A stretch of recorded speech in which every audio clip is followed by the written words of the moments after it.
south, the mighty River Shannon. To the north and to the west, treacherous marshes. But to the east, the River Reuter, the river which gives this place its name. The mouth of the River Reuter, or in our native tongue, Bun Reuter, translates to Bunratty. This castle occupies a strategic site, commanding as it does the entrance by sea to the port of Limerick. As you cross the drawbridge this evening, my noble guests, you may have noticed the murder hole, through which boiling water or pitch was poured over any unwanted guests. However, as you are all friends of the noble Earl, you are most welcome within these walls this evening. The first castle of Bunratty was built on this site in the year 1251 by the Anglo-Normans. It was a wooden structure which was besieged and burnt to the ground. Two further castles which were built on this site suffered a very similar fate.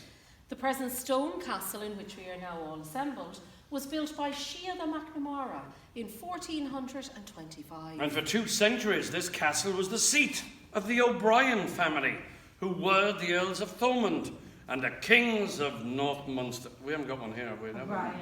Oh, look at that, the back again. But not only were they the Earls of Thomond, but they were also the Kings of Munster. And during all of this great passage of time, my noble guests, the palace of my lord the Earl would have looked very much the same as you see it here this evening. As you can see, the walls of the Great Hall are adorned with the antlers of some great Irish deer or elk, which may date back some 10,000 years.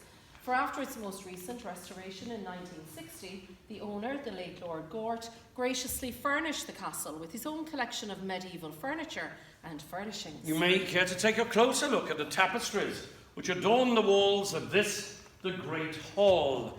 They are mainly French and Flemish from both the 15th and the 16th centuries. Or you might like to admire this 16th century hand-carved dower chest. The chest, as its name suggests, was a gift given to a bride as a dowry. Work on the chest would have commenced at the day the bride was born, and the last piece of carving to be added would have been that of the groom's coat of arms. The front panelling also contains some beautifully hand-carved biblical scenes, including the Last Supper and the Crucifixion. My noble guests, the amber liquid in your goblet is mead, which is made from honey and fermented fruit of the vine. Here in our time, mead is very plentiful. Oh yes, oh yes.